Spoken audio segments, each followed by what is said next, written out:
ఇప్పుడున్న ప్రభుత్వ పరిపాలన ఎలా ఉందండి? బాగుందండి. గుడ్. Very good. గత 5 సంవత్సరాల్లో చేసినటువంటి ప్రభుత్వానికి, ఇప్పుడు ప్రభుత్వానికి తేడా ఏమన్నా చూస్తున్నారండి? తప్పనిసరిగా చూస్తామండి. ప్రజల సంక్షేమమే ధ్యేయంగా మన గౌరవ ముఖ్యమంత్రి గారు చేపట్టిన అనేక పథకాలని ఫీల్డ్‌లో తీసుకెళ్ళి అన్ని సక్రమంగా జరిపించడానికి మన స్థానిక ఎమ్మెల్యే గారు ఎంత కృషి చేస్తున్నారని చెప్పలేనటువంటి విషయం అండి అది. అప్పుడున్నటువంటి ఎమ్మెల్యే అంజిబాబు గారికి, ఇప్పుడున్న మన ఎమ్మెల్యే గంధి శ్రీనివాస్ వారికి తేడా ఏమన్నా తెలిసిందండి? అంజిబాబు గారు ఎప్పుడు కూడా ప్రజల్లో లేరండి. ఆయన ఒంటరిగా ఉంటాడంతే. ఆయనకి ఎవరికి కావాలో ఆళ్ళకే చేస్తాడు.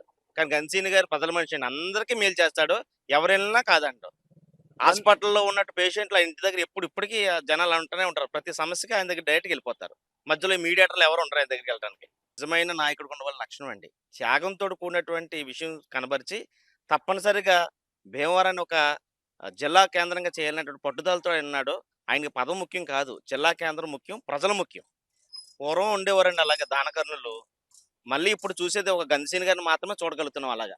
ఎవరండి అంత త్యాగం చేసి సొంత భూముల్ని, సొంత డబ్బుల్ని ఖర్చు పెట్టేది? ఏ నాయకుడు ఖర్చు పెడతాడండి? ఆ విషయంలో గన్సీన్ గారే సాటి. విషయం ఏదైనా ప్రాబ్లమ్ ఉందంటే అక్కడ ఇమ్మీడియేట్‌గా అక్కడ కన్సర్న్ ఎవరైతే ఉన్నారో ఆళ్ళకే ఫోన్ చేసి వెంటనే ఆన్సర్ ఇచ్చేస్తారు. అది అయిందో లేదో కూడా మళ్ళీ కనుక్కుంటారు. మళ్ళీ మీకున్న సమస్యల కోసం మీరు ఆఫీస్‌కెళ్తే అక్కడ స్పందన ఎలా ఉంటుందండి? మీకు బానే తప్పనిసరిగా చక్కగా చూసుకుంటారా? కూర్చోపెడతారండి.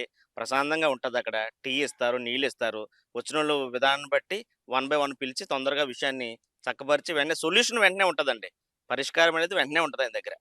ఇప్పుడు అంజిబాబు గారు మళ్ళీ జనసేన తరపు నుంచి పోటీ చేస్తున్నారని తెలిసింది. ఇప్పుడు ఆయనకేయాలనుకుంటున్నారా? అంజుబాబు గారు ఈయనకేయాలనుకుంటున్నారా? కాదు గానీ పవన్ కళ్యాణ్ గారికి ఉన్న సరే వాడు కొట్టేత్తనికి మేము ఖాయం. అంజుబాబు గారు ఎంతండి?